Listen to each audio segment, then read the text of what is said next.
Rini mini ଶୁଣ, ଆଜି ମୁଁ ତୁମମାନଙ୍କୁ ପ୍ରଭୁ ବିଷ୍ଣୁଙ୍କର ମତ୍ସ୍ୟ ଅବତାରର କଥା କହିବି। ପୃଥିବୀରେ ଯେତେବେଳେ ପାପର ଭାର ବୃଦ୍ଧି ହୁଏ ସେତେବେଳେ ପ୍ରଭୁ ଅବତାର ଗ୍ରହଣ କରନ୍ତି। ପ୍ରଭୁଙ୍କର ଦଶାବତାର ମଧ୍ୟରୁ ମତ୍ସ୍ୟ ଅବତାର ହେଉଛି ପ୍ରଥମ ଅବତାର।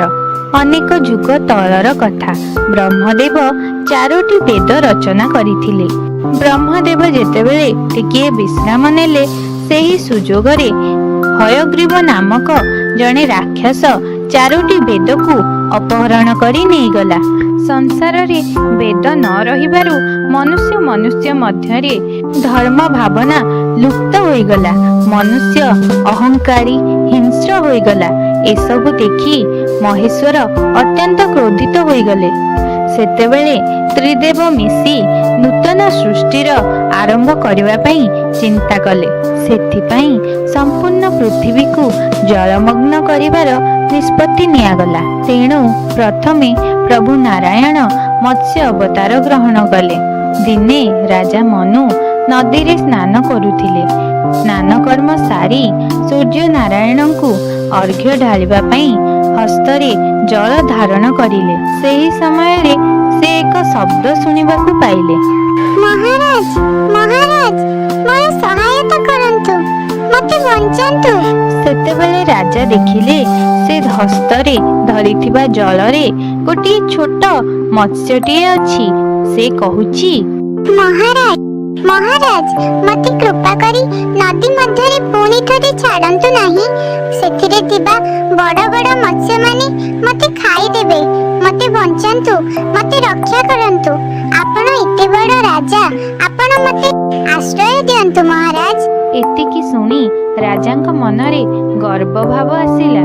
ସେ ଭାବିଲେ, ମୁଁ ତ ଏତେ ବଡ଼ ରାଜା, ମୁଁ କଣ ସାମାନ୍ୟ ମତ୍ସ୍ୟ ପାଇଁ ରହିବାର ସ୍ଥାନ ଯୋଗାଇ ପାରିବି ନାହିଁ?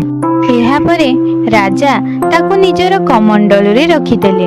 ଯେତେବେଳେ ରାଜା ଯାଇ ପ୍ରାସାଦରେ ପହଞ୍ଚିଲେ, ସେ ଦେଖିବାକୁ ପାଇଲେ ଯେ ତାଙ୍କ କମଣ୍ଡଳରେ ଥିବା ସେହି ଛୋଟ ମାଛର ଆକାର ବହୁତ ବଢ଼ିଯାଇଛି। ମହାରାଜ, ମହାରାଜ, ସହାୟତା କରନ୍ତୁ ମହାରାଜ। ଏହାପରେ ମହାରାଜ ମାଛଟିକୁ ନେଇ ବଡ଼ ପାତ୍ରରେ ରଖିଲେ। କିଛି ସମୟ ପରେ ମାଛଟି ପୁଣି ସେହି ପାତ୍ରର ଆକାର ଧାରଣ କରିନେଲା। ମହାରାଜ, ମହାରାଜ, ରକ୍ଷା କରନ୍ତୁ ମହାରାଜ।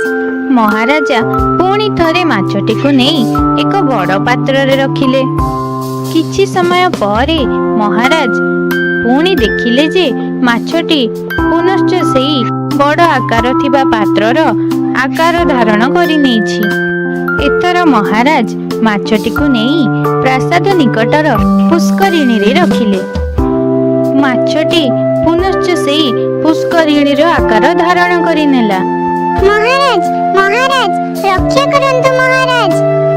ଶେଷରେ ମହାରାଜା ମାଛଟିକୁ ନେଇ ସମୁଦ୍ରରେ ଛାଡ଼ିଦେଲେ।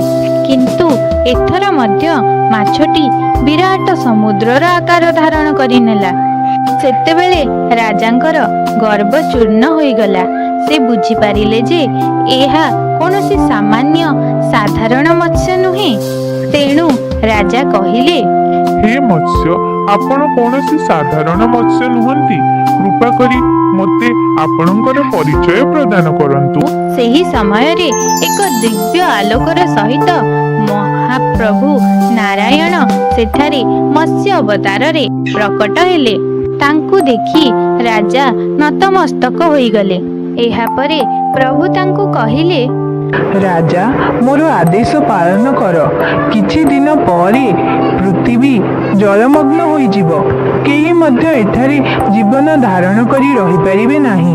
ତେଣୁ ତୁମେ ସମସ୍ତ ଔଷଧୀୟ ବୃକ୍ଷର ବୀଜ, ଋଷି ମୁନିଙ୍କ ସହିତ ପ୍ରତ୍ୟେକ ପଶୁପକ୍ଷୀଙ୍କର ଗୋଟିଏ ଗୋଟିଏ ଅଂଶକୁ ଧରି ଗୋଟିଏ ନୌକାରେ ବିରାଜମାନ କର। ମୁଁ ତୁମକୁ ସହାୟତା କରିବା ପାଇଁ ଆସିବି। ଏହାପରେ ପ୍ରଭୁ ବେଦକୁ ଉଦ୍ଧାର କରିବା ପାଇଁ ହୟଗ୍ରୀବ ନିକଟକୁ ଗଲେ। ପ୍ରଭୁ ହୟଗ୍ରୀବ ସହିତ ଯୁଦ୍ଧ କଲେ। ପାପୀ ଅସୁରକୁ ପ୍ରଭୁ ମତ୍ସ୍ୟ ଅବତାରରେ ବଦ୍ଧ କଲେ। 4ଟି ବେଦର ଉଦ୍ଧାର ହେଲା। ଏପଟେ ରାଜା ପ୍ରଭୁଙ୍କ ଆଦେଶ ଅନୁସାରେ ସମସ୍ତଙ୍କୁ ନେଇ ପ୍ରଭୁ ଦେଇଥିବା ନୌକାରେ ବସିଥିଲେ। ପ୍ରଭୁଙ୍କ କଥା ଅନୁସାରେ ପ୍ରଳୟର ଆଗମନ ହେଲା। ସେଠାରେ କେହି ମଧ୍ୟ ବଞ୍ଚିପାରିଲେ ନାହିଁ। ସେହି ସମୟରେ ପ୍ରଭୁ ମତ୍ସ୍ୟ ଅବତାରରେ ଆସି ଶେଷ ନାଗଙ୍କ ସାହାଯ୍ୟରେ ନୌକାକୁ ବାନ୍ଧି ଉଦ୍ଧାର କଲେ। ଏହିପରି ଭାବରେ ନୂତନ ସୃଷ୍ଟିର ଆରମ୍ଭ ହେଲା। ଏମିତି ପ୍ରଭୁ ନାରାୟଣ ମତ୍ସ୍ୟ ଅବତାର ଧାରଣ କରି ପାପୀକୁ ବିନାଶ କଲେ ଏବଂ ସୃଷ୍ଟିର ଉଦ୍ଧାର କଲେ। ରିନି ମିନି, ଏହା ଥିଲା ପ୍ରଭୁଙ୍କର ପ୍ରଥମ ଅବତାରର କଥା। ରିନି ମିନି କୁହ ପ୍ରଭୁ ନାରାୟଣଙ୍କର ଜୟ।